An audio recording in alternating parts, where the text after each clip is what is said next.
mula sa kalamidad na ito, mga detalye po ng mga balitang yan, ating aalamin maya-maya.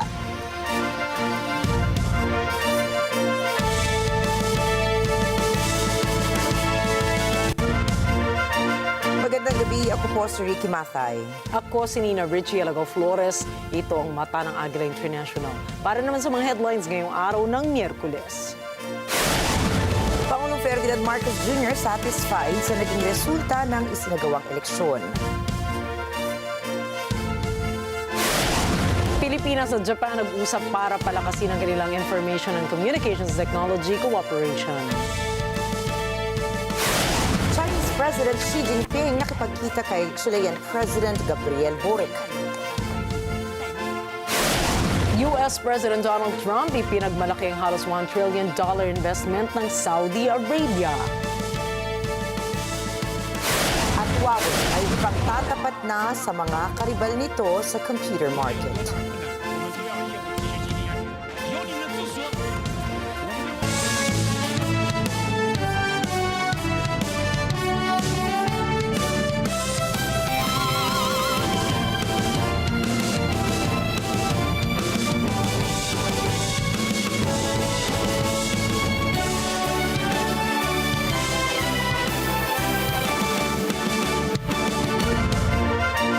Satisfied si Pangulong Ferdinand Marcos Jr. sa naging resulta ng May 12 senatorial election.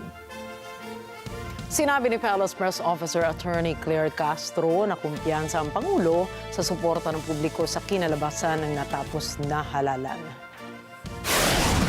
Satisfied po ang Pangulo dahil nalaman po natin na ang iba pang mga naboto ay mayroon sariling dignidad, may sariling paniniwala at ang karamihan po doon ay para sa bayan at hindi para sa ibang bansa. Naniniwala pa rin po ang Pangulo na malaki pa rin po ang suporta ng taong bayan sa administrasyon sa ngayon. Tandaan po natin ang kahuli-hulihan pong survey ay nagpapakita po na mataas na trust rating po ng Pangulo. Pinabulaan na naman ni Castro ang mga pahayag na ang resulta sa senatorial polls ay di umano isang repudiation ng Marcos administration at isang kampanyang para usigin ang pamilya Duterte. Iginit din ni Castro na ang mga Pilipino ang siyang humusga at bumoto ngayong eleksyon at hindi ito refleksyon ng kung ano man ang sinasabi patungkol sa mga Duterte, kaya anya dapat ay galangin ito. Laking tuwa at kumpiyansa naman ang ibinigay ni National Board of Canvassers Acting Chairperson George Garcia dahil sa maayos at tuloy-tuloy na pagproseso ng Certificates of Canvass ngayong araw. Posibleng bago matapos ang linggong ito ay makakapagproklama na ang Commission on Elections ng mga nanalong kandidato sa naglipas na midterm election. Madeline Villar Moratillo para sa detalye. Napuno ng palakpakan ang the 10th city kung saan ginagawa ang canvassing sa katatapos na national elections. Ito'y matapos i-anunsyo ni COMELEC Chairman George Garcia na tumatay yung chairperson ng National Board of Canvassers na umabot sa 101 Certificate of Canvass ang kanilang nabilang ngayong araw. We would like to thank you all because we were able to, for the first time in the history of our country, this is the first time that the National Board of Canvass is able to canvass more than 100 COC on a single day. Actually, yesterday was already historic. So you have to remember this day because yesterday we were able to canvass 58 COCs, but we were able to surpass that. Pasado alas 6 ng gabi nag-adjourn ang NBOC at itutuloy na lang ulit bukas ang canvassing. Sa kabuuan, 159 na COC ang kanilang nag-canvass. 16 na lang ang kulang para makumpleto ang canvassing. Dahil rito, mas kumpiyansa ang COMELEC na kakayanin nilang makapagproklama ng mga nanalo sa pagkasenador. The earliest is Saturday, the latest is Sunday, ng lahat ng mga kandidato for senators para hindi na po yung partial proclamation. Hopefully makapag-proclaim na tayo ng buo na. Pagkatapos magproklama ng mga senador, target nilang maisunod agad ang sa mga nanalong party list. Bukas, inaasahang mailalabas na rin ng COMELEC ang partial official count sa katatapos na senatorial at party list elections. Madeline Villar Moratillo para sa mata ng Agila International. Trusted, connected, on point. Nag-usap ang Pilipinas at Japan para palakasin ang kooperasyon ng dalawang bansa sa field ng Information and Communications Technology o ICT. Bumisita si Japanese Ambassador Endo Kazuya sa Department of Information and Communications Technology o DICT para makipagkita kay Secretary Henry Roguel Aguda. Dito, binigyan din ng Japanese envoy ang ongoing public and private sector initiatives sa ICT ng Tokyo katulad ng Open Radio Access Network, undersea cable infrastructures at iba pa.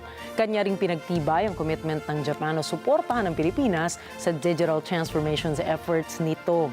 Samantalay, pinahayag naman ni Aguda ang kahalagahan ng naging kontribusyon ng Japan sa ICT ng Pilipinas. Kapwa naman nakapagkasunduan ng dalawang opisyal na palawigin pa ang economic relation ng Manila at Tokyo sa pamamagitan ng pagpapalawak pa ng ICT cooperation ng dalawang estado. Sinabi ng Metropolitan Manila Development Authority o MMDA na nakapagkolekta na sila ng 6.10 tons ng basura sa NCR noong araw ng eleksyon. Ang datos ay base sa ulat ng Metro Parkway Clearing Group ng ahensya. Anila nasa 288 pieces ng garbage bags ang kanilang nakolekta sa buong Metro Manila, kung saan sa Malabon ang may maraming garbage bags na nakolekta na aabot po sa timbang na 1.48 tons. Samantala, iniulat naman nila na wala silang nakolekta mga basura sa Las Piñas, Makati at Marikina. Sisimulan bukas sa 15 ng Mayo ang pagbebenta ng 20 pesos kada kilo ng bigas sa halos 33 kadiwa stores at mga palengke sa loob ng National Capital Region o NCR. Ayon sa Department of Agriculture, kadalasang nagbubukas ng araw ng Huwebes ang mga tindahan sa NCR kung kaya't bukas ay mag-uumpisa ang bentahan ng 20 pesos kada kilo na bigas sa NCR. Inaasahan din ng Agriculture Department na madaragdagan pa ang mga kadiwa sites at palengke na magbebenta ng naturang bigas sa Metro Manila. Target ng ahensya na gawing available sa publiko ang programa sa loob ng 42 lokasyon. Inaasahan pong mananatili ang Pilipinas bilang pangunahing importer ng bigas sa buong mundo sa ika-4 na sunod na taon sa 2026.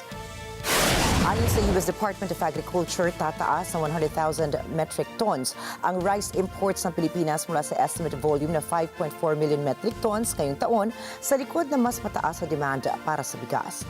Mula po kasi noong 2023, ang Pilipinas na ang naging pinakamalaking importer ng bigas sa buong mundo. Iniuugnay ito ng U.S. Agriculture Department sa mas mataas na pag-aangkat ng bigas ng Pilipinas dahil sa paglago ng populasyon, pagtaas ng turismo at patuloy na kahalagahan ng palay bilang pangunahing pagkain sa bansa.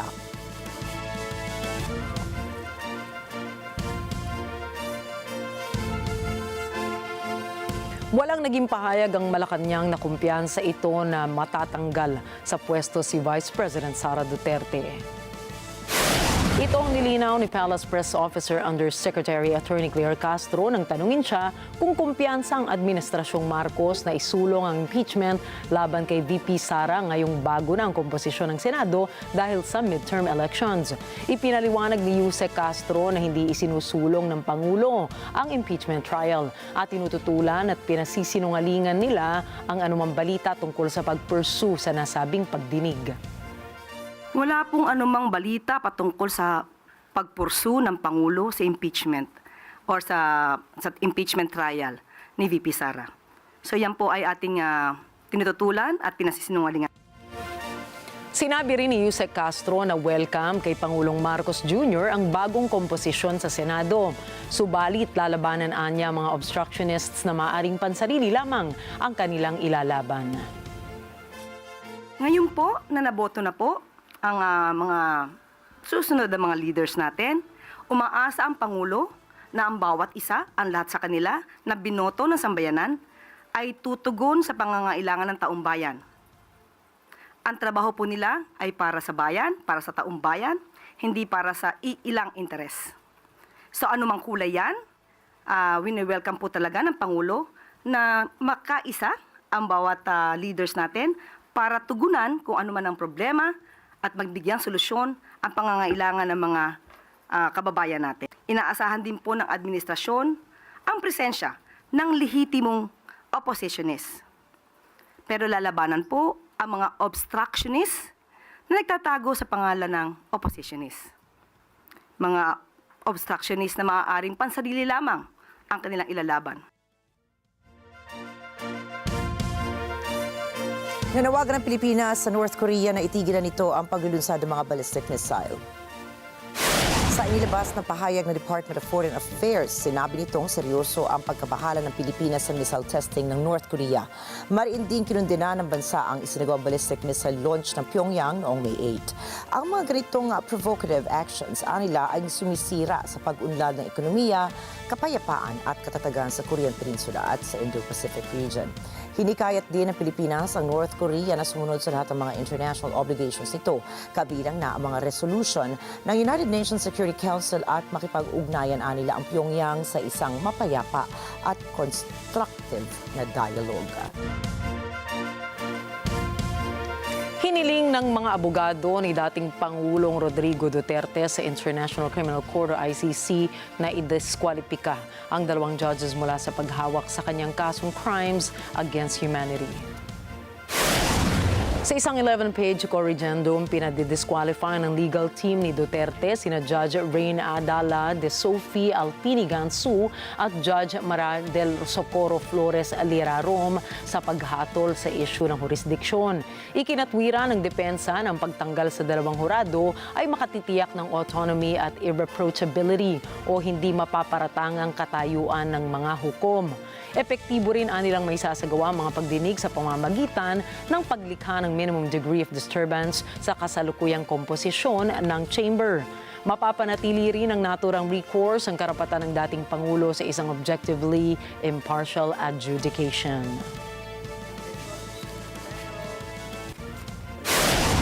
Susunod, China may bago na namang iligal na istruktura sa East China Sea. Ukrainian President Volodymyr Zelensky dadalo lamang sa Turkey kung sasalubungin siya ni Russian President Vladimir Putin. At US President Donald Trump nakatanggap ng malaking investment mula sa Saudi Arabia.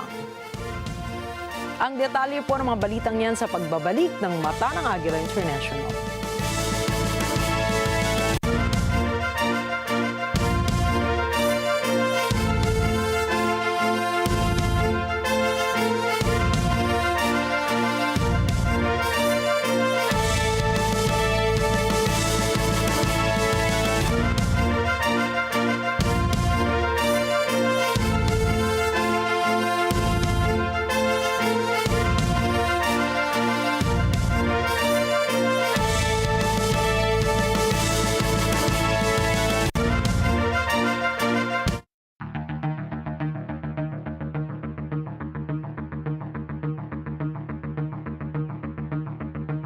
Namin ang iyong pagsisikap. Dama namin ang iyong mga sakripisyo. Kita namin ang pagharap mo sa bawat pagsubok. Kaya sa kabila ng mga hamon ng buhay, nandito kami para umalalay. Kasi katulad mo, gusto rin namin ang magandang bukas para sa kanya. Hatid namin ang dekalidad na edukasyon at makabagong pasilidad sa abot kayang halaga. Kaya huwag ka na mangamba. Sasamahan ka namin tuparin ang mga pangarap niya.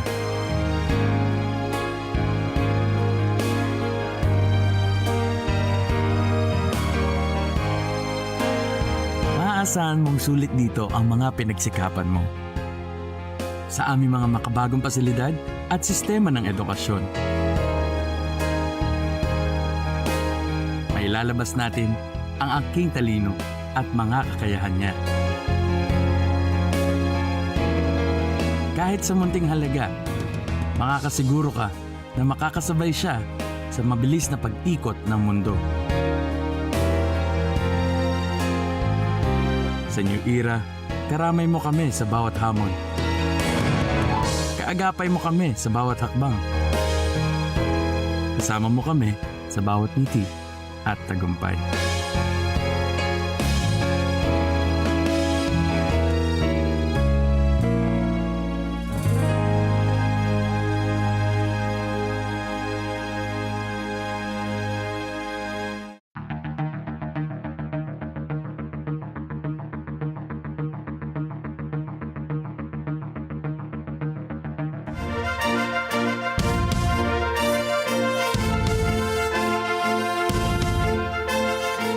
naman ng Japanese Foreign Ministry ang hakbang ng China na pagpapatayo ng bagong istruktura sa may East China Sea na nasa Chinese side ng media line ng dalawang bansa. Pinaniniwalaang ang naturang istruktura ay konektado sa resource development sa lugar. Kaugnay nito, nagpadala si Masaaki Kanai, Director General ng Ministry of Asian and Oceanian Affairs Bureau ng isang written protest kay Chinese Embassy official Shi Yong. Dito, inihayag ng Japanese official na ang unilateral development efforts bago pa man ihiwalay ang exclusive economic zones ng dalawang bansa ay lubhang nakalulungkot. Una na kasing nagkasundo ang Japan at China na magkasamang ide-develop ang resources sa East China Sea, subalit natigil ang pag-uusap sa implementasyon ng naturang kasunduan. Subalit ipinagpatuloy pa rin ng China ang development efforts nito at sa kasalukuyan, umaabot na sa 18 structures ang kumpirmadong ipinatayo nito. Malugod na sinalubong ni Chinese President Xi Jinping si Chilean President Gabriel Boric sa kanyang pagbisita sa Beijing. Ito ang 55th anniversary ng pagtatatag ng diplomatic relations sa pagitan ng China at Chile. Ayon kay Xi, sa lumipas na higit kalahating siglo ay hindi kailanman nagbago ang relasyon ng China at ng Chile at patuloy na nagiging simbolo ito sa lakas ng relasyon ng China at Latin America. Hinikayat ni Xi ang Chile na palakasin pa ang pagtitiwala nito sa China at patuloy na palakasin ang kanilang ugnayan pagdating sa kalakalan, usaping pampolitika at knowledge exchange. Nanawagan din si Xi na sana ay makiisa si Boric sa pagsusulong ng Belt and Road Cooperation ng China, pati ang pakikipagtulungan sa China sa aspekto ng agrikultura, cattle farming, minerals, infrastructure, industrial investment, and artificial intelligence. Bilang tugon naman ay sinabi ni Gabriel Boric na sumusunod ito sa alituntunin ng pagkakaparehas pagdating sa kalakalan at pakikipagtulungan. Nangako din ang Chile na nirerespeto nito ang One China Principle na isinusulong ng China. Nanawagan si North Korean leader Kim Jong-un para sa pagkumpleto ng kanilang war preparations bago pa magsimula ang panibagong banta laban sa kanyang bansa. 김정은 동지께서는 현 시기 우리 혁명 무력이 맡고 있는 전선들이 적지 않지만 그 중에서도 가장 중요한 전선은 반제 계급 전선이고 가장 사활적인 임무는 전쟁 준비 완성이라고 하시면서 Hinimok ni North Korean leader Kim Jong-un ang kanyang bansa na maging handa sa pagsasagawa ng posibleng nuclear attack sa anumang oras para mapigilan ang posibleng gyera. Kasunod din ito ng pagpapalipad ng North Korea ng isang ballistic missile na mayroong mock nuclear warhead mula sa kanyang bagong destroyer. Kasabay nito ang firing drills na isinagawa ng North Korean Military Special Forces na naganap naman noong Miyerkules. Ayon sa North Korea, layunin ng naturang exercise na mapalakas ang war deterrence at nuclear counterattack capability ng kanilang bansa at para magpahayag ng babala sa mga kaalyado nito.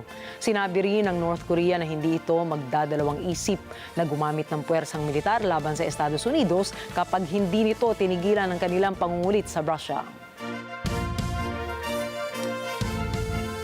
Nanindigan si Ukrainian President Volodymyr Zelensky na personal lamang itong dadalo sa ipinatawag na pag-uusap nila ng Russia sa Turkiye kapag dadalo rin si President Vladimir Putin.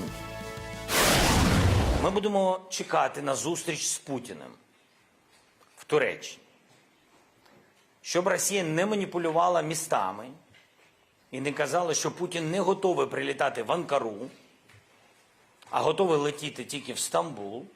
Я одразу хочу сказати, що якщо Путін прилітає в Стамбул, а не в столицю, я передав сигнал президенту Ердогану, і турецька сторона готова, що ми з президентом Ердоганом полетимо в Стамбул. Тобто в будь-якому випадку ми зробимо все, щоб ця зустріч відбулася. Якщо Путін дійсно готовий не тільки в медіа, а в реальному житті зустрічатись. І тоді на рівні лідерів ми зробимо все, щоб домовитись про припинення вогню. Бо саме з ним я повинен домовлятись про припинення вогню. Бо тільки він це вирішує. Giit nitong hindi ito makikipag-usap sa sinumang tauhan o opisyal na kakatawan lamang kay Putin sa nasabing usapin. Handa umano si Zelensky na bumiyahe sa Turkiye matapos nahikayatin siya ni US President Donald Trump na harapin si Putin. Ми запропонували президенту Трампу доєднатись. Я не знаю рішення президента Сполучених Штатів Америки, але у будь-якому випадку, якщо б він підтвердив свою участь, я думаю, що це би мало додатковий імпульс до того, щоб Путін прилетів. Kinumpirma rin ng White House na magtutungo sa Turkiye si US Secretary of State Marco Rubio para dumalo sa itinaktang ceasefire deal. Magugunita pong patuloy ang ginagawang pagsulong ng US ng usaping pangkapayapaan sa pagitan ng Russia at ng Ukraine matapos ang mahigit na 3 taong labanan. Результат номер 1 – це безумовне припинення вогню. Безумовне припинення вогню на сьогодні і згідно досвіду всіх цих днів, місяців, не може припинення вогню забезпечити будь-яка людина з боку Росії, окрім Путіна. Сигнал був від Росії щодо прямих перемовин. Підтримка Сполучених Штатів була щодо прямих перемовин на рівні лідерів. Я підтримую цю пропозицію. Буде, і він скаже, що готовий до припинення вогню, то тоді це відкриває шлях до проговорення всіх інших елементів закінчення війни. Всіх багатьох елементів. Тоді групи можуть зустрічатися і вже мають політичну волю лідера або лідерів. І це зрозуміло, що буде той чи інший результат. Буде шлях. Шлях відкрито. Якщо він боїться просто зі мною так зустрітися. If Putin will not come, or if ceasefire will not be supported by Russians, by Putin, exactly by him. So it's been only one thing, that Russia is not ready for any kind of negotiation. No time for playing games on the technical level. And it's Inanunsyo ni US President Donald Trump na plano nilang tanggalin ang sanctions sa Syria. There's a new government that will hopefully succeed in stabilizing the country and keeping peace. That's what we want to see in Syria. They've had their share of travesty, war, killing, many years. That's why my administration has already taken the first steps toward restoring normal relations between the United States and Syria for the first time in more than a decade. Isinagawa nito ang anunsyo sa kanyang pagbisita sa Saudi Arabia. Ayon kay Trump, ang desisyon ay matapos na mapatalsik sa pwesto si Syrian President Bashar al-Assad. Dagdag pa ng US President, dahil wala na sa pamumuno si Assad, ay mabibigyan na ang mga mamamayan ng Syria ng tagumpay. Magugunitang noong nakaraang Disyembre nang pinatalsik si Assad dahil sa mga alegasyon ng korupsyon. Simula noon ay patuloy ang pag-iikot ni Syrian President Ahmed al-Sharaa upang muling buhayin ang reputasyon ng Syria sa international community at hikayatin ng mga foreign investors na pundaran ang Damascus. Ikinatuwa naman ng United Nations ang naging desisyong ito ni Trump, kung saan sinabi ni UN spokesperson Stefan Dujarric na isa na itong magandang oportunidad para makabangon muli ang Syria. With the support of leaders in this room, and the great leaders you are, we are currently exploring normalizing relations with Syria's new government, as you know, beginning with my meeting with President Ahmed al-Sharaa and Secretary Rubio's meeting with the Syrian foreign minister in Turkey after discussing the situation with Crown Prince Mohammed and President Erdogan of Turkey. I am also ordering the cessation of sanctions against Syria to give them a fresh start. It gives them a chance for greatness. The sanctions were really crippling, very powerful. And I spoke to Mohammed, and I spoke to our friend from Turkey, who we just spoke to also by phone now, but felt very strongly that this would give them a chance. It's not going to be easy anyway, so it gives them a good, strong chance. And it was my honor to do so. So we've we will be dropping all of the sanctions on Syria, which I think really is going to be a good thing. And it actually, we made a speech last night, and that was the thing that got the biggest applause from the room. We had a very crowded room with thousands of people, and the statement that got the biggest applause was dropping the sanctions on Syria. Strongest enlistment. Sinabi ng United Nations na malaking bagay ang mga komento ni US President Donald Trump ukol sa pagtanggal ng sanctions ito sa Syria. Alamin po natin ang mga detalye mula kay Marjorie Quintos. Noong Martes, sinabi ni Pangulong Donald Trump ng Estados Unidos na ipag-uutos nitong alisin ang sanctions sa Syria. Ito aniya ay dahil kay Saudi Crown Prince Mohammed bin Salman.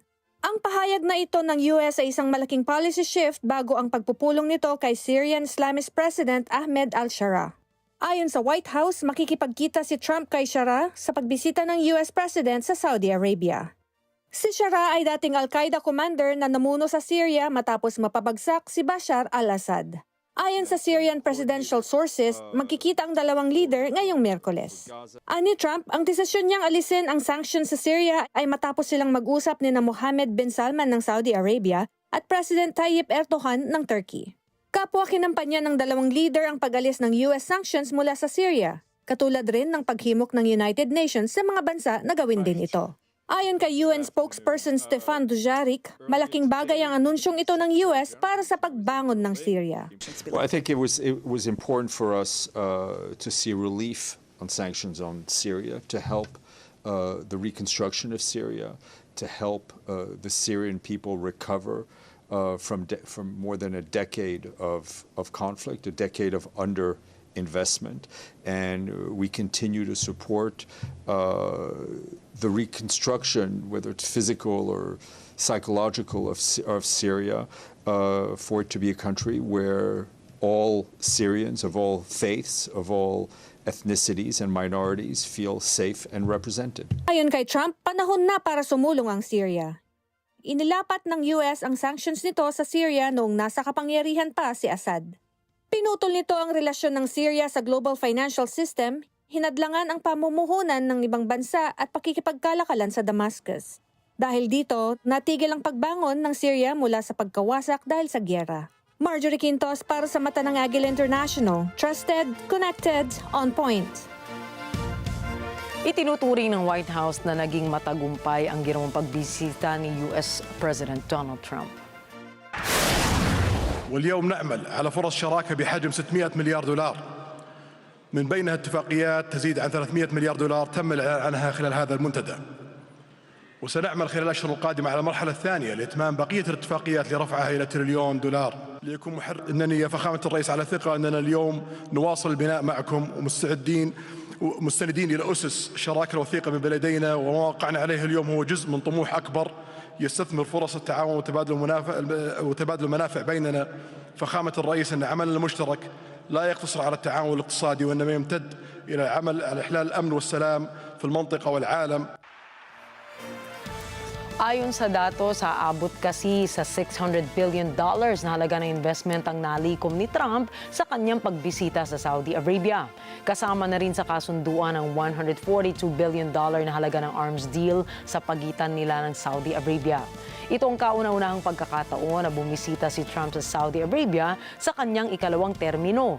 Pinuri ni Trump si Saudi Crown Prince Mohammed bin Salman dahil sa magandang ginawa nito sa Saudi Arabia. Dahil anya sa mga investment na nakuha ni Trump ay ipinagmalaki nito na patuloy na ang pagbuhos ng yaman sa Estados Unidos.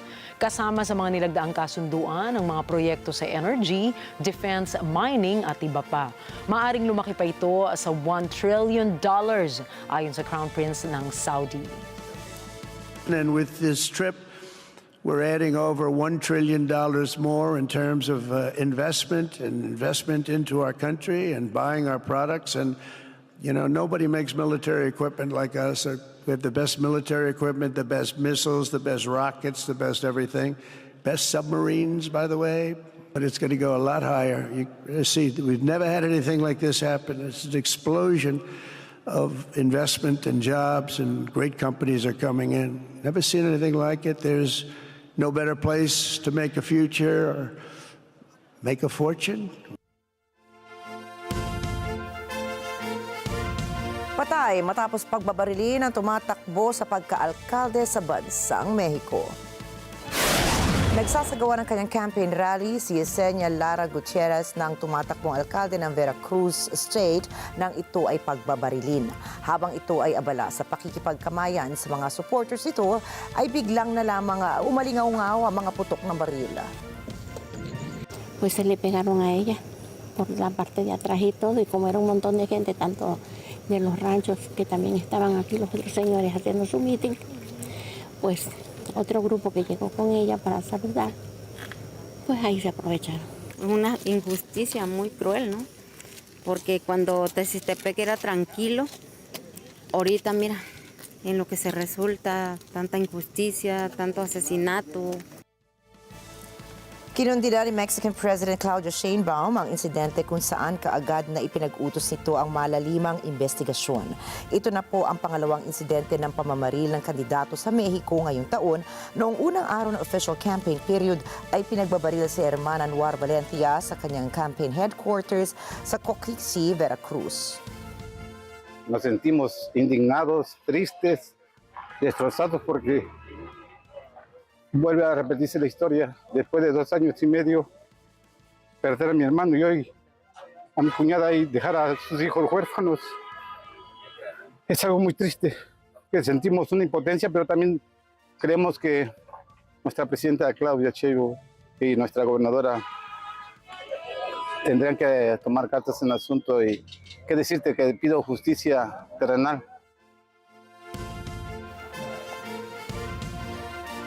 Samantala pumanaw rin ang dating presidente ng Uruguay na si Jose Mujica sa edad na 89. Si Mujica ang itinuturing na isa sa pinakahuwarang nagsilbing pangulo ng bansa. Nagsilbi si Mujica bilang pang-4 na pangulo ng bansa mula 2010 hanggang 2015. Bago maging presidente ay kinilala siya bilang isang geriya o freedom fighter ng kanilang bansa na mahigpit na kinakalaban ang korupsyon ng kanilang gobyerno. Itinuturing siya na naging arkitekto at naging susi para sa pagiging isa sa mga pinakaprogresibong demokratiko sa Latin America at Uruguay.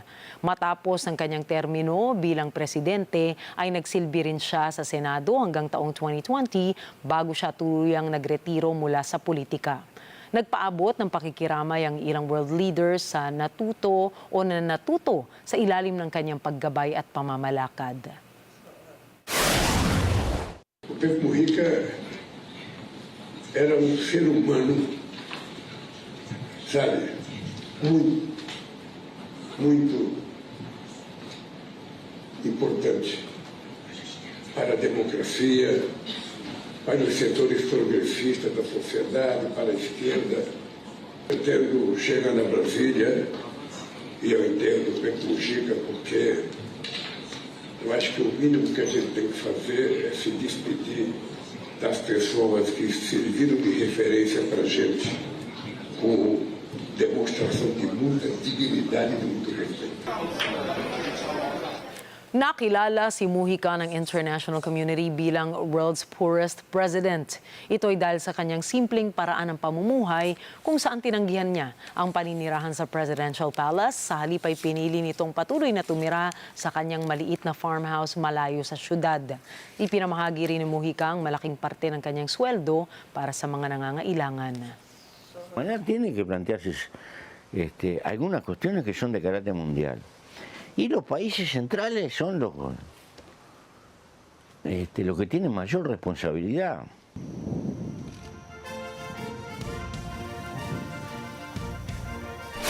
Susunod, Greece niyanig ng magnitude 6.1 na lindol.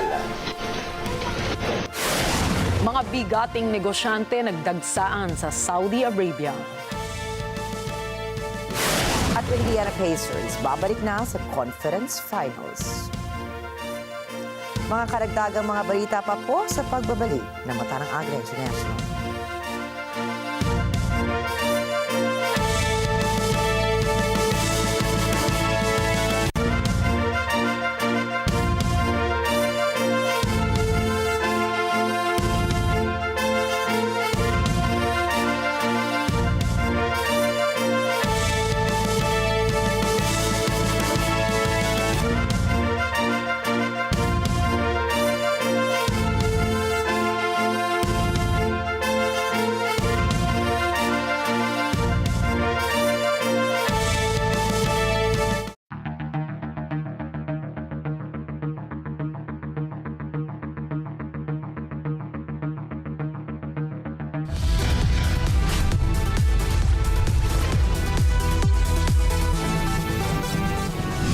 kasulukuyang henerasyon, marami na ang nag-viral. Dahil po yan sa kanilang ginagawang pagtulong sa kapwa. Pero mas marami ang tumutulong kahit walang nakakakita. Kaya naman kung ikaw ay may kilala na grupo o individual na may natatanging pagresponde sa lipunan at maging sa kalikasan, mag-text lamang sa 0915-415-1035 o mag-email sa responde@net25.com at magpadala ng mensahe sa ating Facebook page at Net25TV. Baka kayo na ang susunod nating Certified Key Responder. Let's net together sa Net25. Sa Net25.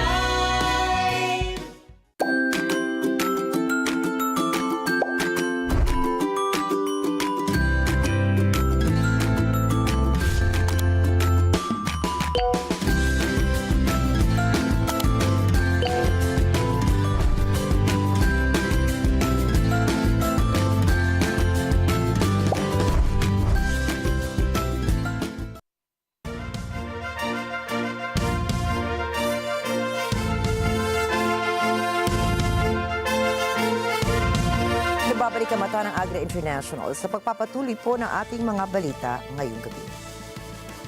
Niyanig na malakas ang magnitude 6.1 na lindolang Greece. Ayon po yan sa United States Geological Survey o USGS. Dahil dito, anunsyo na ng Greek Emergency Management ng posibleng tsunami risk kasunod ng pagyanig ng lupa. Pinalikas na rin ng mga otoridad ang mga residente malapit sa mga coastal areas. Namataan ang epicenter ng lindol malapit sa 9 miles south ng Fry, Greece. Nakaligtas ang isang motorista sa Miaoli County sa Taiwan matapos ang isang rockfall sa kahabaan ng Miao 62 Line Road. Ayon sa lokal na ulat, nagdulot ng traffic ang rockfall dahil sa naipong mga bato sa kalsada. Dineploy na ng Dahu Township ang kanilang heavy machinery para alisin ang mga debris. Pinaniniwala ang dahil sa malakas na buhos ng ulan kung kaya't naganap ang rockfall sa lugar. Patuloy namang inaayos ng Miaoli County Department of Transportation and Public Works ang naging pinsala sa kalsada. Inabisuhan na rin ng ahensya ang publiko, partikular ang mga motorista na pansamantala munang dumaan sa itinalaga nilang alternative routes. Nagdulot ang panic sa mga bisita ng isang amusement park sa Hebei Province, China matapos mag-malfunction ang park rides dito na ikinasakit ng mga tourists. Ayon sa lokal na ulat, biglang bumilis ang rides at tumilapo na maraming mga sakay nito sa lupa hanggang sa magkumpulan na ang mga ito. Karamihan po sa mga biktima ay nagtamo ng bali sa ilang bahagi ng kanilang katawan. Humingi naman ng paumanhin ang management ng Tani Valley Scenic Area sa naging insidente at kanilang sinisikap na hindi na maulit ang ganitong trahedya. Hindi naman tinukoy ng management ang kabuoang bilang ng mga nasaktan sa insidente. Sa ngayon, isinara ang seksyon ng parke para sa masusing inspeksyon. Dinala sa pagamutan ng isang bata sa Jingdezhen City sa Jiangxi, China matapos magulungan ng isang kotse. Ayon sa lokal na ulat, nakikipaglaro ang batang biktima ng tagu-taguan sa isang mga bata nang napagdesisyon na nitong sumiksik sa isang karton sa daan. Pero nang lumabas na ito mula sa kahon, ay biglang sumulpot ang isang kotse at nadaanan nito ang binti ng bata. Sobrang sakit ay napaiyak ang kaawa-awang bata at narinig ito ng tatay at lolo niya. Agad namang itinigil ng driver ang sasakyan at umatras ng dahan-dahan. Nagtamo ng minor injury sa paa ang bata at kasalukuyan itong nagpapagaling.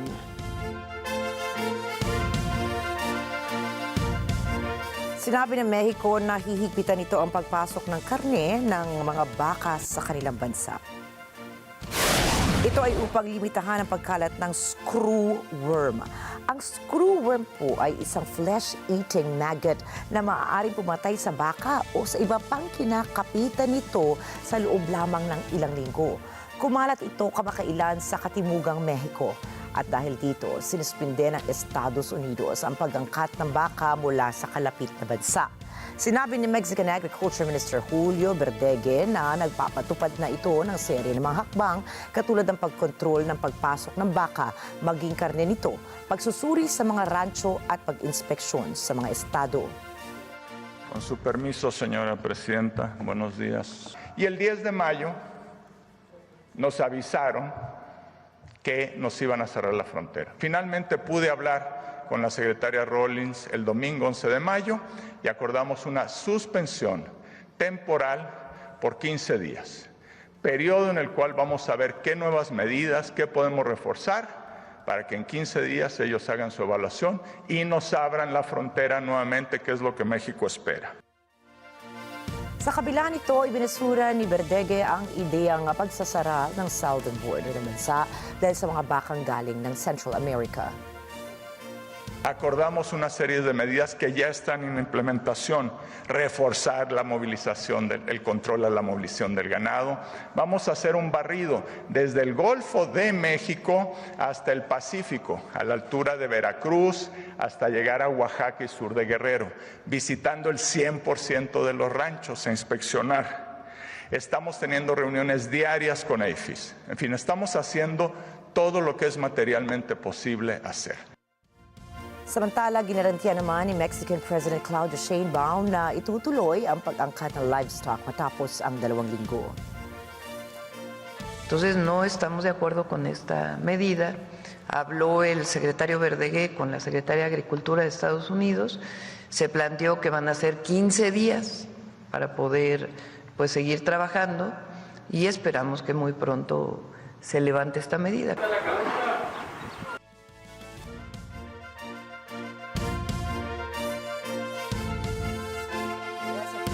Noong 1 buwan kung paano tutugunan ang pesteng screwworm na maaaring puminsala sa mga hayop at magdala ng mga uod na bumabaon sa balat ng mga hayop na nagiging dahilan ng pagkamatay ng mga ito.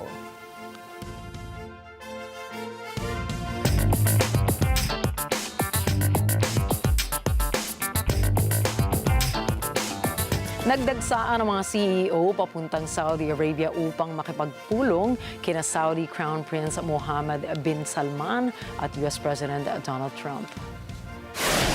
Kasama sa mga dumalo sina OpenAI CEO Sam Altman, BlackRock CEO Larry Fink, FIFA President Gianni Infantino, Tesla CEO Elon Musk at si Palantir CEO Alex Karp.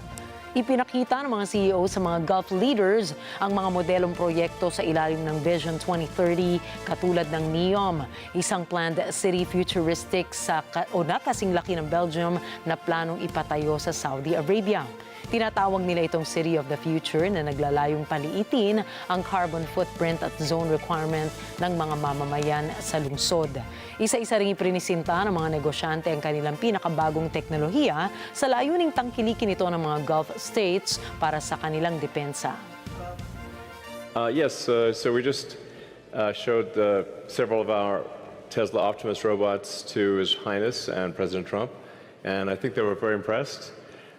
In fact, one of our robots did the Trump dance, which I think was pretty cool. I'd also like to thank the Kingdom for approving Starlink for maritime and aviation use. Thank you. Maritime and aviation. We could not be more appreciative of having a lifetime partner and a friend like you, Elon, to the Kingdom. Thank you. Joining hands on XAI, Starlink, and robotics and Tesla. Thank you. All right. Thanks so much. Inanunsyo naman ng Burberry na plano nitong magbawas ng 20% or that's 1,700 jobs sa global workforce nito. Nais ang luxury fashion brand na makabawi matapos itong malugi na mahigit 3 million pounds. Isa sa mga maaapektuhang pabrika ay sa Castleford sa West Yorkshire. Target din ng kumpanya na itaas ang cost-cutting nito sa 100 million pounds per year pagsapit ang taong 2027.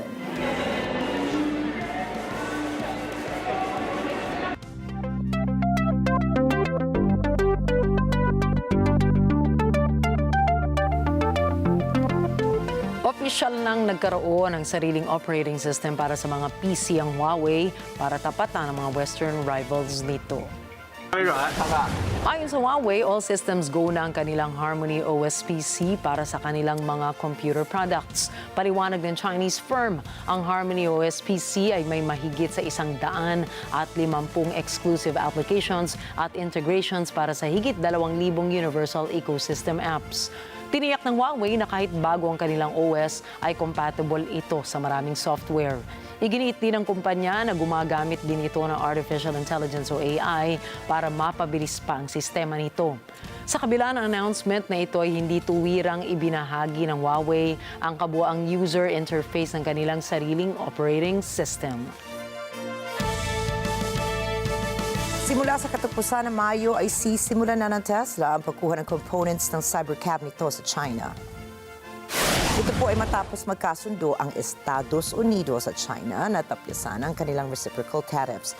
Target ng Tesla na simulan ngayong Oktubre ang cybercab production nito sa Texas at semi-trucks production nito sa Nevada. Subalit, ayon sa analysts, maaari pa ring magbago ang sitwasyong ito dahil umano sa hindi tiyak na kalakaran ng Administrasyong Trump. Layo ni Trump tariffs o ng Trump tariffs na iangat ang manufacturing at tech production sa US. Tumanggi namang magbigay ng pahayag ang Tesla ukol sa nasabing issue.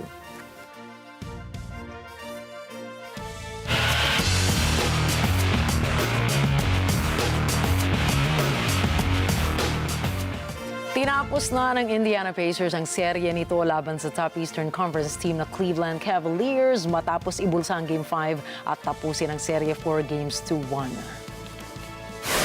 Panibagong team effort ang ipinakita ng Pacers kung saan 5 players nito ang kumamada ng double-digit scores sa pangunguna ng star guard na si Tyrese Haliburton na nagpasok ng 31 points at 8 assists. Nag-ambag naman ng 21 points ang NBA champion na si Pascal Siakam kasama ang 8 rebounds.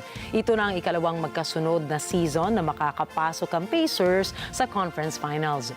Noong 2024 ay nakalaban ng Pacers ang Boston, ngunit nabigo sila sa finals sa defending champions ang Boston Celtics. Sa kasalukuyan, maghihintay pa ang Pacers ng sino mang mananalo sa pagitan ng New York Knicks at Boston Celtics na makakalaban naman sa Eastern Conference Finals. Yeah, man, it's a special feeling, to be honest with you. I'm not going to sit here and talk like I got so many years of experience. You know, I'm in my 5th year. But something I've learned from my vets and just being in the NBA for enough time is to not take winning for granted, you know, and this is a special time, you know, back-to-back Eastern Conference Finals. We're not done. We still got, you know, a ways to go, but it's a special feeling, man. And, you know, watching the lottery last night, I remember being our representative at the lottery a couple of years ago and not wanting to, you know, to go back. So it's special, man. This group is special.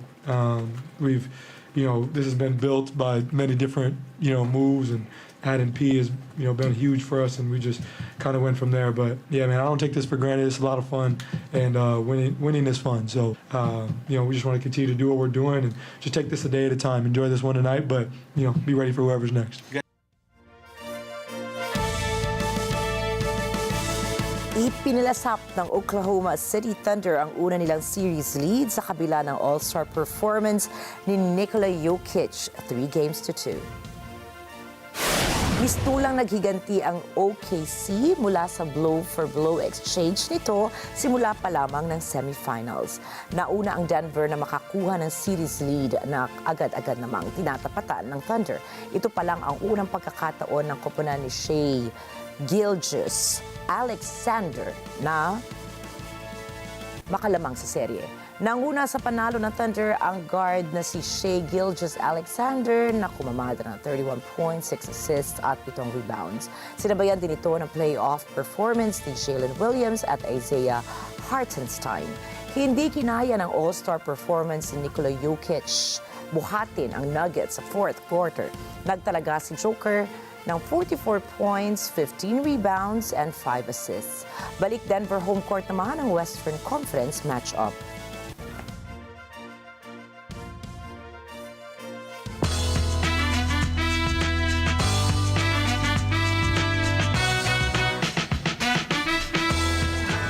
Guilty sa kasong sexual assault si French film star at Hollywood actor Gerard Depardieu. Ayon sa korte ng Paris ay nahaharap siya sa mahigit 1 taong pagkakakulong para sa panghaharas ng 2 kababaihan sa set ng pelikulang kanilang pinagtrabahuhan. May kinalaman ng kaso na nangyari noong 2021 sa Paris kung saan nagsampa ng reklamo laban sa aktor ang isang set designer at assistant director. Inilabas ang desisyon na sampahan ng aktor matapos ang ginawang pag-aaral sa mga ebidensya na nakalap ng French gendarmerie. Ang kaso ay hindi formal na may isa sa katuparan hanggat hindi nagtutungo ang aktor sa Paris, kasalukuyang nagtatrabaho si Depardieu sa isang pelikula sa Azores. Inilabas na po ni Nicolas Cage at ng streaming platform na Amazon Prime ang trailer ng Spider-Noir. Ang Spider-Noir ang magiging pinakabagong parte ng Spider-Verse bago pa ilabas ang inaabangang sequel movie na Beyond the Spider-Verse. Sinabi ng network executives na matagal na nila itong pinaplano matapos ang panawagan ng mga fans para sa solo Spider-Man project ni Cage dahil sa kanyang pagboses kay Spider-Man Noir noong unang pelikula na Spider-Man Into the Spider-Verse. Gaganapin ni Cage ang iconic Peter Parker, subalit mangyayari ang istorya sa 1930s New York. Makakasama niya sina Lamorne Morris, Brendan Gleeson, Abraham Pupula, Lee Jun Lee, Karen Rodriguez, and Jack Huston. Patuloy ang pagpapagaling ng American rapper na si Tory Lanez matapos na siya ipagsasasaksakin sa loob ng kulungan. Ayon sa kampo nito, nagtamo ang rapper na 14 na saksak kabilang ang 7 beses sa likod, 4 sa kanyang torso, 2 sa likod ng ulo at 1 sa kaliwang bahagi ng mukha. Nagtamo rin ang rapper ng pagka-collapse ng kanyang baga, kaya ito ay nilagyan ng breathing apparatus. Dakong 7:00 ng umaga nang ito'y pinagsasaksak ng kapwa inmates ng California Correctional Institution in Tehachapi. Si Lanez o Daystar Peterson ay nakakulong dahil sa pamamaril sa paa kay Megan Thee Stallion noong 2020.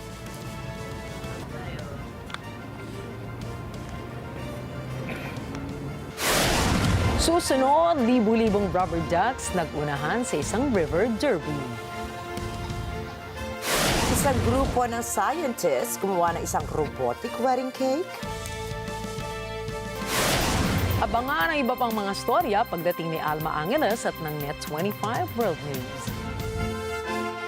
Magmuna po kayong bibitiw, magbabalik pa ang mata ng Agila International.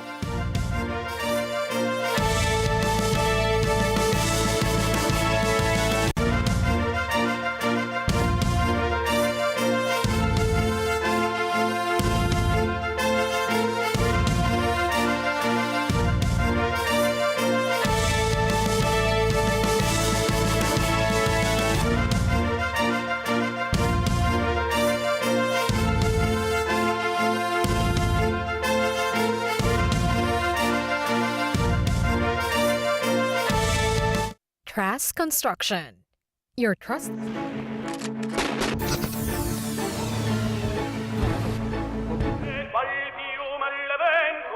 Sunday lunchtime?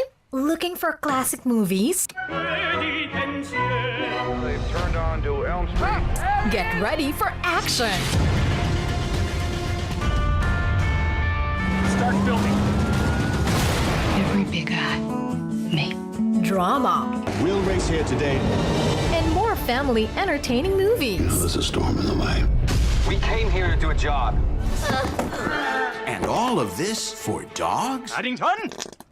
Sorry. Relax and enjoy your weekend noontime. Every Sunday, 12 noon, on Cine Throwback, here on Net25. Let's get together. Sunday 25. Sunday 25.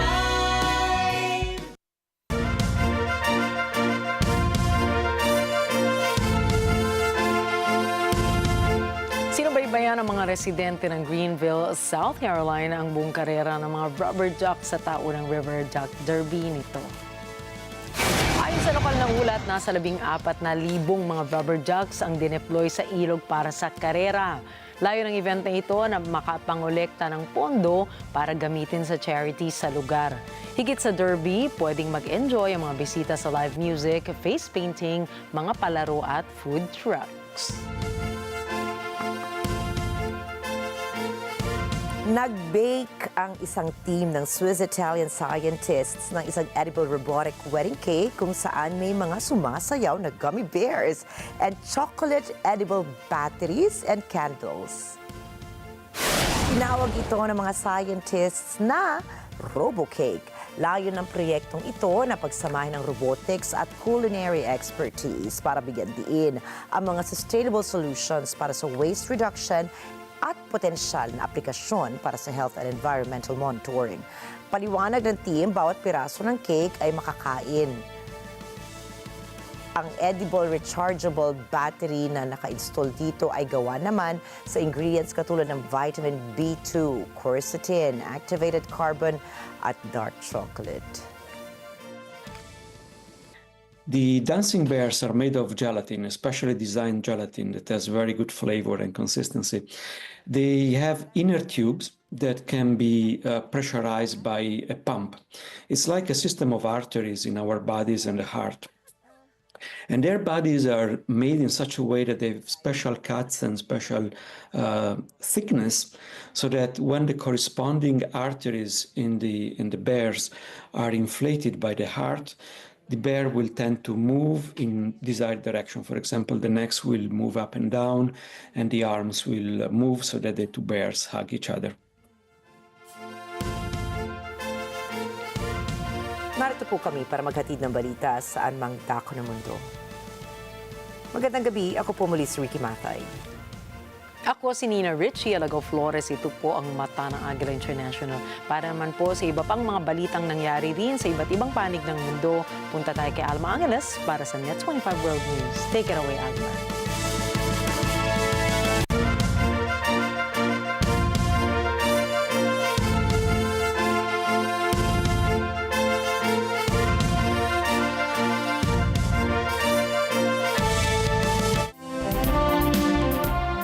Thank you, Nina and Rikki. Good evening, everyone. I'm Alma Angeles for Net 25 World News. On tonight's headlines.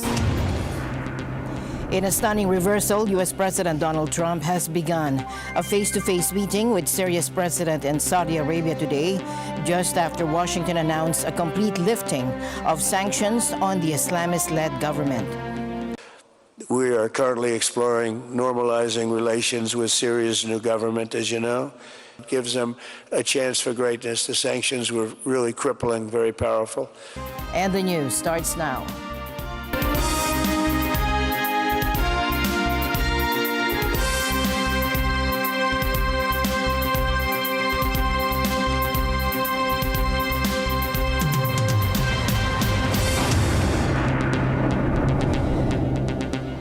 U.S. President Donald Trump began a meeting with Syria's president in Saudi Arabia today, according to a Washington Post poll report, after a surprise U.S. announcement it will lift all sanctions on the Islamist-led government.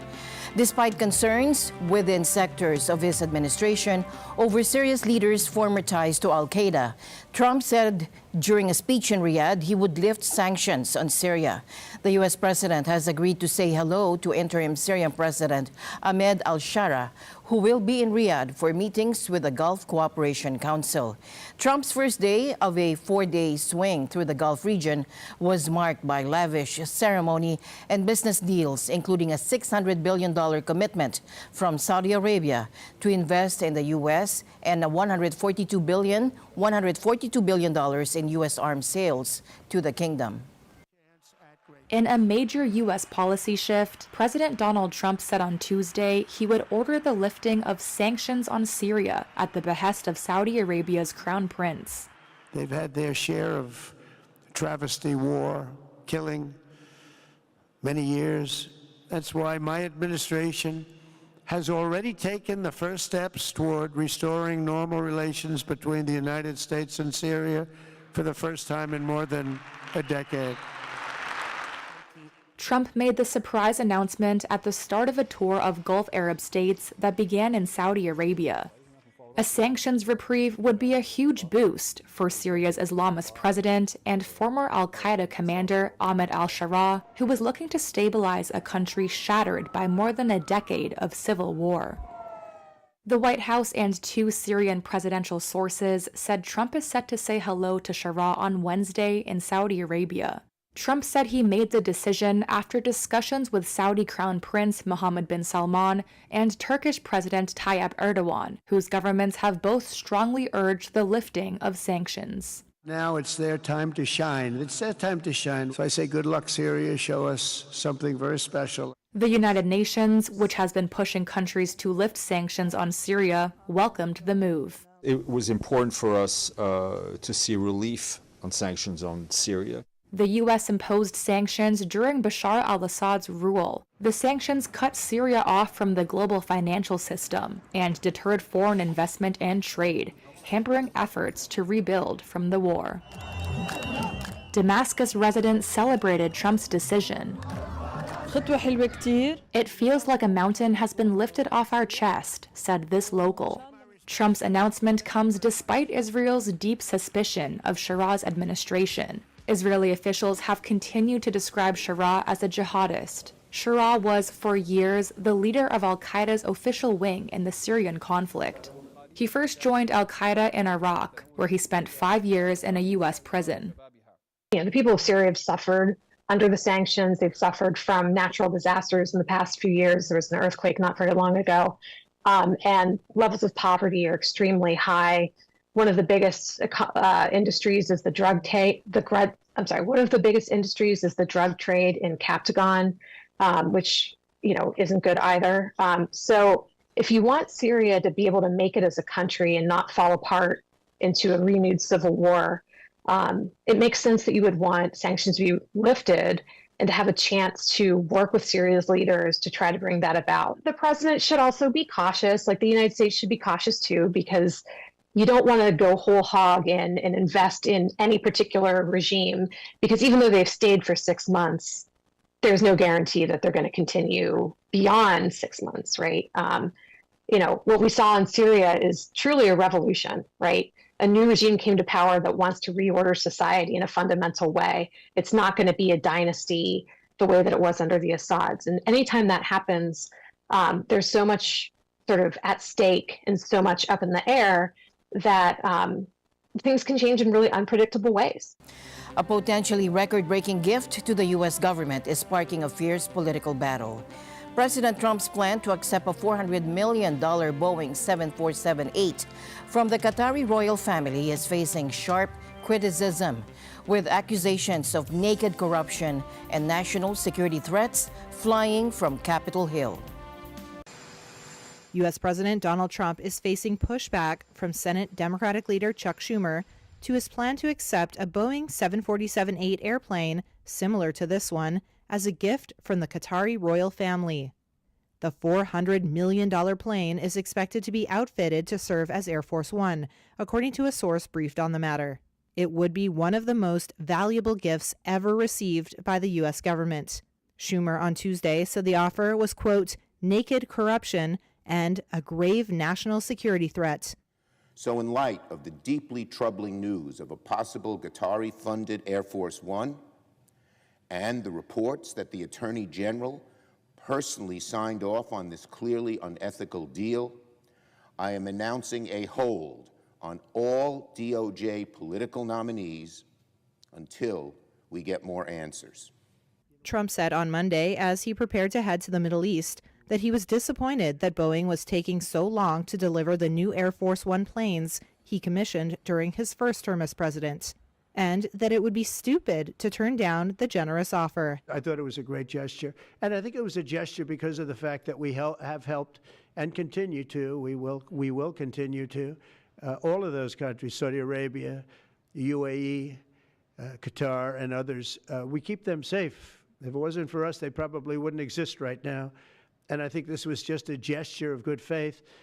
And I don't get it. Someday it'll be like Ronald Reagan. They decommission them. They get to a certain age, they decommission them. It'll go to my library. Trump, who toured a Qatari-owned 747-8 in February when it was parked at Palm Beach International Airport, said he would not use the plane for personal reasons after leaving office. Now, closer to home, the midterm elections have brought some interesting results, showcasing the power of youth engagement. And we're seeing this play out with Senator-elect Bam Aquino, who's making it clear that young voters were crucial to his comeback, and he's giving a huge shout-out to the youth, saying they were absolutely key to his win, securing that impressive second-highest vote count. Alam niyo po, nung nagsimula po tayo, napakalayo po natin. Pero unti-unti po nating naayakyat ang ating estado. Gawa po ng tulong ng Diyos at syempre ng sipag, tiyaga at pagtutulungan ng taong bayan. Kasama syempre ang kabataan. Ngayon po, napakalaki na po ng ating mandato at sisiguraduhin po nating seseryosohin po natin ang trabaho ng pagiging senador ng Republika ng Pilipinas at magtatrabaho tayo para sa pag-angat ng pamilyang Pilipino. Meanwhile, the European Union's team of election observers has released its initial assessment of the recent midterm polls here in the Philippines. And while they noted the strong commitment of Filipino voters to democracy, they also raised some significant concerns. Presenting their preliminary statement today, Chief Observer Marta Temido detailed what they witnessed and the reports they received during the election period. On May 12, Filipino voters went to the polls demonstrating a strong commitment to democracy and civic values despite the persistence of vote buying, which the Commission on Elections only partially addressed through regulations and initiatives. Temido specifically pointed to credible indications and reports of vote buying to be experienced and competent. Complex communication efforts with voters were proactive and diverse, and for the first time included the distribution of personalized voter information sheets to all registered voters. By voting, citizens demonstrated a strong commitment to democracy and civic values. The elections were held against the backdrop of election-related violence, including on election day, widespread vote buying, the continued dominance of few political families, and a legal framework that is fragmented, dispersed, and lacks coherence. The media reports that at least 30 people, including several candidates and election officials, were killed on the period leading to the elections. Only on election day, at least 10 persons were killed. Some may say that the violence was less severe than in previous elections here in the Philippines. However, there is no room for violence in a democratic society. Violence is not a matter of statistics. It is about human lives. We heard many times that there was more gold in these elections. EU observers witnessed several credible indications and received reports of vote buying through cash and goods, as well as distribution of ayuda. Vote buying is also rooted in poverty. When daily life is a struggle, then some food, a small amount of money, or essential services, healthcare, or funeral expenses offered in exchange for votes can feel like a tangible benefit. Vote buying remains entrenched and endemic and requires a major engagement to be adequately addressed. However, they did acknowledge some positive aspects of the campaign. Despite that, the campaign was vibrant and media coverage pluralistic, both which enhanced voters' ability to make an informed choice. Adding his voice to the concerns about violence was Vladimir Prebilic, head of the European Parliament delegation that joined the EU observer mission. He said violence during an election is utterly unacceptable, particularly when it results in the loss of dozens of lives. A democratic electoral process should never be associated with such tragic incidents. Former President Rodrigo Duterte has secured a landslide mayoral victory in Davao City, a win his camp sees as a powerful rebuke to efforts to erase his legacy. His lawyer, Nicholas Kaufman, called it a total rejection of the Marcos administration's attempts to silence him. British-Israeli lawyer Nicholas Kaufman, Duterte's legal counsel in the International Criminal Court, said, quote, the electorate showed its clear desire for the former president's return to the Philippines and its total rejection of the Marcos government's vain attempt to stamp out his legacy. Despite ICC charges of crimes against humanity related to his drug war, Duterte won with over 659,000 votes, crushing his rival. His family also saw widespread wins with his sons and grandsons securing key local positions. His daughter thanked supporters, saying, "You can't bring a good man down." The Dutertes had shown in this election that they remain a force to reckon with in Philippine domestic politics. We have seen not only the victory, landslide victory at that of former President Duterte, even though he was not there physically to campaign because of him being transferred and is now in trial, undergoing trial in The Hague.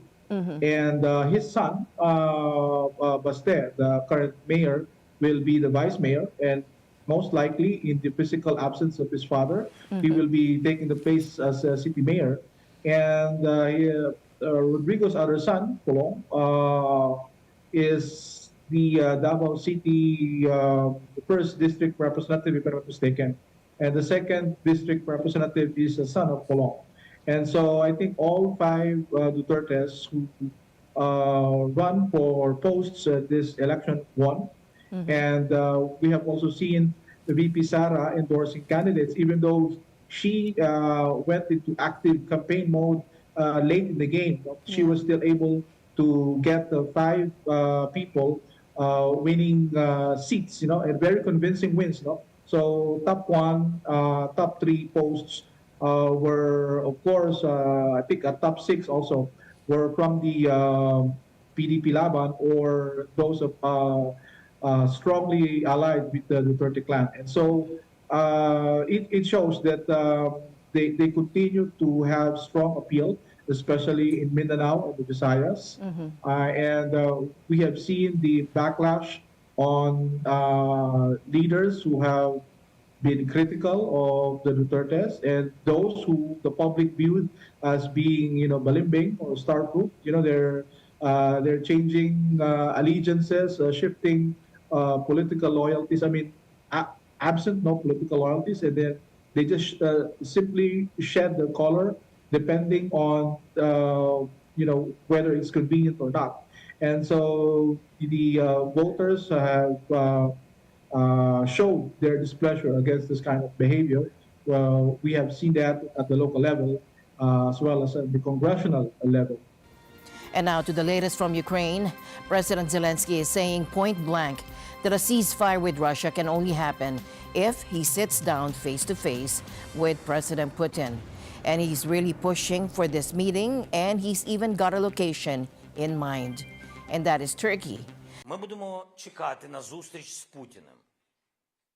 We will wait for the meeting with Putin in Turkey in order to prevent any Russian manipulation over cities and to prevent them from saying that Putin is not ready to come to Ankara, but only to Istanbul. I want to say, if Putin flies to Istanbul and not to the capital, I've already sent a signal to President Erdogan, and the Turkish side are ready for President Erdogan and myself to fly to Istanbul.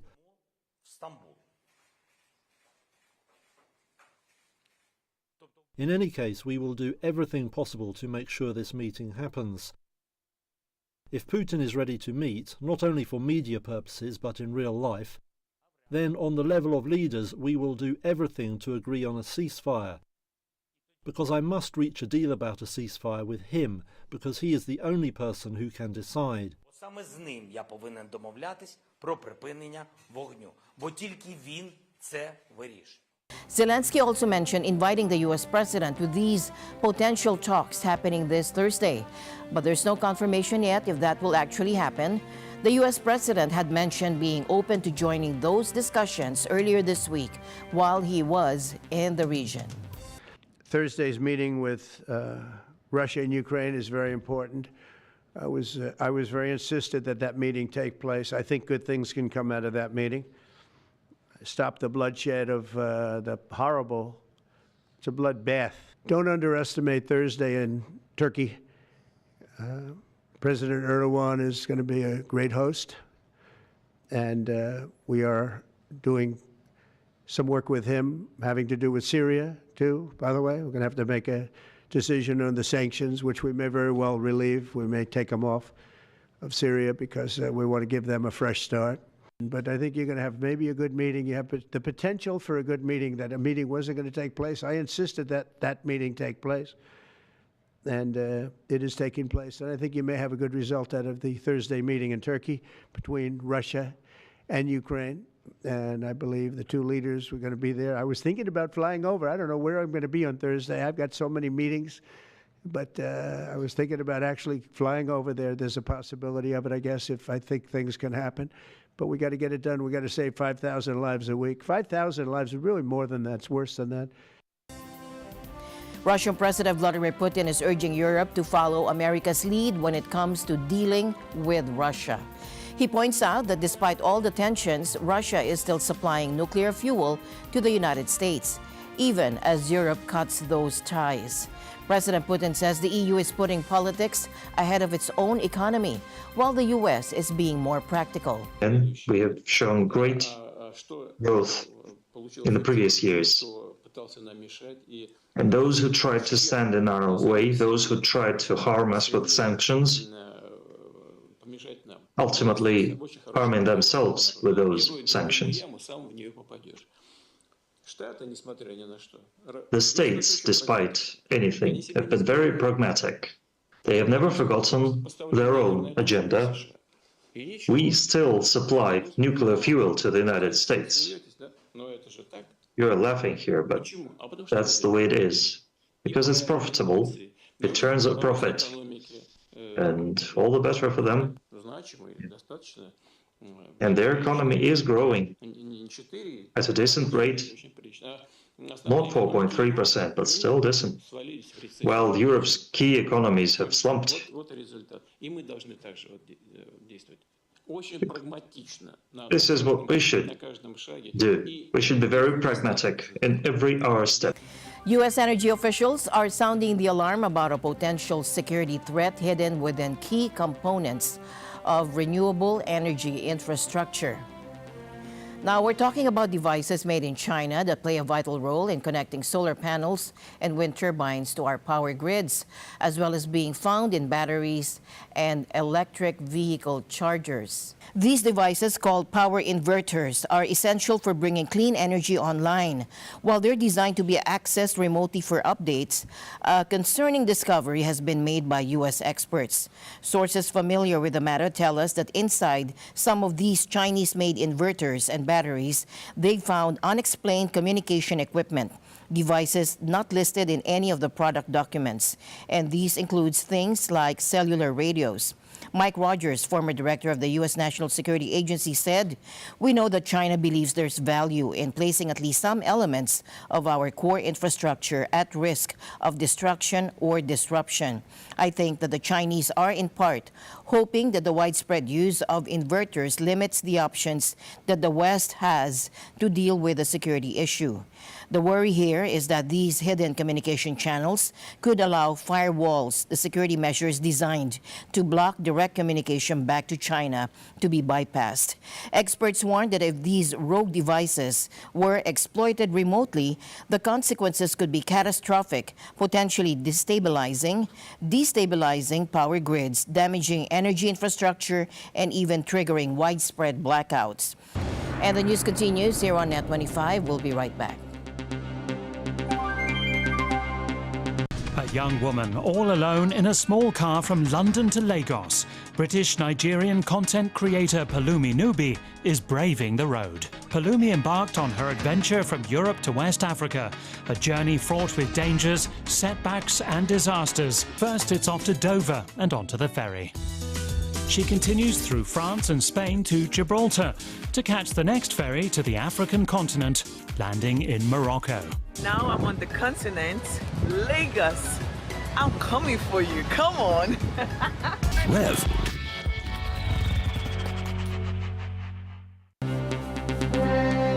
And we also have troubling news out of Burkina Faso, where the country has been hit by two separate and deadly attacks.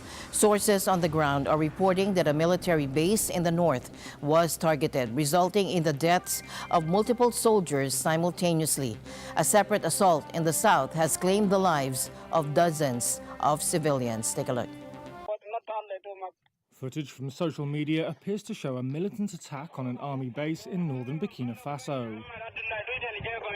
Multiple soldiers were killed, sources have said, while a separate assault in the south left dozens of civilians dead. It's violence that underscores a spiraling insecurity in the junta-led country.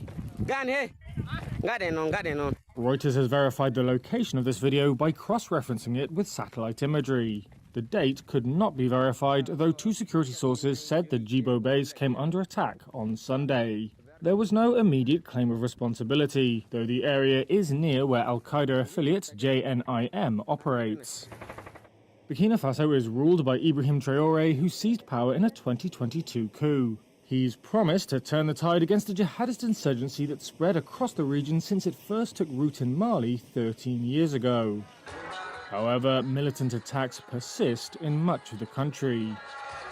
A local official in the southern province of Kulpelogo said at least 58 civilians were killed there after 3 villages came under attack over several days, starting on Thursday evening. The government did not immediately respond to a request for comment. Can the U.S. Supreme Court reshape who's a citizen at birth? President Trump's bold attempt to curb automatic birthright citizenship lands before the justices this week, but with a twist you might not expect. Federal judges in Washington, Massachusetts, and Maryland hit pause on Trump's January executive order, calling it likely unconstitutional because of the 14th Amendment's plain language. All persons born or naturalized in the United States and subject to the jurisdiction thereof are citizens. But instead of diving into the legal merits, the White House is arguing before the Supreme Court that those lower court judges overstepped by issuing universal injunctions, nationwide blocks on the policy, when they say relief should be limited only to the states and individuals who sued. Why does this procedural wrinkle matter? If the judges agree the government could start enforcing Trump's birthright restrictions everywhere except in the 22 states and plaintiffs' cases already blocked, that would split America into 2 different citizenship rules depending on where you live. Cornell law expert Jacob Hamburger says the administration hopes to win on this procedural question first. We started this basically in 1868 with the 14th Amendment, which tells us that all persons who are born in the United States and subject to the jurisdiction thereof are citizens at birth. That provision of the 14th Amendment gets interpreted by the Supreme Court in a case called Wellington Ark in 1898 to mean that essentially the amendment means what it says: all persons who are born in the United States are citizens, with some very narrow exceptions. And the only one that really applies for the most part today is an exception for the children of ambassadors. In plain English, the Constitution says the birthright citizenship is nearly absolute. So Trump's order faces an uphill battle on the merits. But narrow the scope of the injunctions and you get immediate enforcement in 2/3 of the country. So really the way we get here is that when Donald Trump is sworn in as president just a couple months ago in 2025, he comes out immediately with an executive order that purports at least to apply a new definition of birthright citizenship, denying that citizenship to children, to put it simply, whose parents are not, at least one parent is not a U.S. citizen or a lawful permanent resident. Democratic attorney generals from 22 states, plus individual immigrants and civil rights groups sued. They argued Trump's directive flouts the 14th Amendment, ratified in 1868 to guarantee citizenship to everyone born on U.S. soil. And this is where the administration's emergency appeal gets tactical.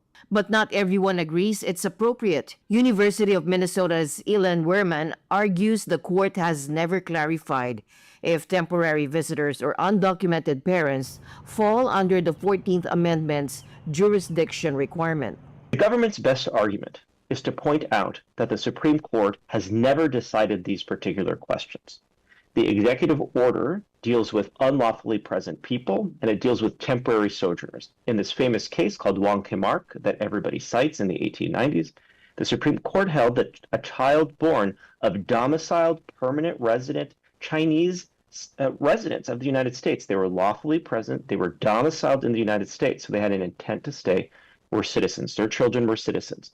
The Supreme Court has never resolved the question whether somebody here on a tourist visa or a temporary sojourner is in the same way subject to the jurisdiction and their children are citizens. It has never decided if you're not lawfully present, whether you are subject to the jurisdiction in the relevant sense. So that's the first strong ground that the government is on, is that everybody thinks this is settled and decided, but it's in fact not.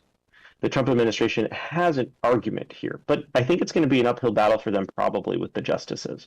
If you really think about it, I think that this is probably less likely to be a case where the Supreme Court is going to take this step, just because if that's true, if there is a solid majority against the Trump administration's fundamental position here, what the justices would be voting for if they partially stay these injunctions would be voting to have one rule of birthright citizenship for some people, maybe one rule of birthright citizenship that operates in one state, but not another, one that operates for some people, but not others. The justices will hear the case. Will they tackle the constitutionality of birthright citizenship or narrow the power of lower judges? Either way, their decision could reshape citizenship across America. Oscar winner Halle Berry got a bit of a surprise at this year's Cannes Festival when the organizers rolled out new dress code rules at the last minute. The updated guidelines ban nudity and say no to big, voluminous gowns, especially those with huge trains. Take a look. Halle Berry wore a black and white striped dress on the red carpet at the Cannes opening ceremony on Tuesday, though it was not her first choice, she told reporters earlier in the day. The Oscar-winning actor and festival jury member was caught off guard by the film festival's updated dress code. But I had an amazing dress by Gupta to wear tonight, and I cannot wear because the train is too big. So of course, I'm going to follow the rules. So I had to make a pivot. The new rules prohibit nudity as well as voluminous outfits, which include long trains that may block the way for other guests and complicate theater seating. In addition, the code now explicitly allows for elegant shoes without a heel on the red carpet. BBC film reporter Tom Brooke called the rules something for people to talk about. Well, that seems to happen, every time with Cannes. I remember a few years ago there was a ban on selfies. There was also a ban on women wearing flat heels at Cannes, and there was an uproar about that. I think it was called Heelgate or whatever. And now we hear that no nudity will be allowed on the red carpet. In my mind, it's not terrifically important. In recent years, guests and celebrities on the red carpet have been pushing the limits of the festival's dress code. Kanye West and his wife Bianca Censori caused a stir at the Grammy Awards red carpet earlier this year when Censori dropped an oversized coat to reveal a sheer dress with nothing underneath. Organizers said they could deny red carpet access to those who do not respect the rules. Screen acting legend Robert De Niro was honored with a Lifetime Achievement Award as the 78th Cannes Film Festival opened with a gala ceremony. De Niro, 81, was presented with a Palme d'Or by his Killers of the Flower Moon co-star Leonardo DiCaprio. The duo first worked together in 1993 when DiCaprio starred in This Boy's Life, based on the memoirs of writer Tobias Wolff. DiCaprio plays a boy affected by his mother's relationship with his cruel stepfather, played by De Niro. In 2023 Western thriller Killers of the Flower Moon, the pair were directed by Martin Scorsese, and De Niro received a Best Supporting Actor Oscar nomination the following year for his role as crime boss William Hale. De Niro has won 2 Academy Awards for The Godfather Part 2 in 1975 and then in 1981 for playing boxer Jake LaMotta in Raging Bull. The 78th Cannes Film Festival runs for 11 days until Saturday, May 24. And with that, we end tonight's broadcast. For everyone here on Net 25, I'm Alma Angeles. Thank you all for joining us. Good night. This program is supported by Hyla Philippines. With Hyla, breathing isn't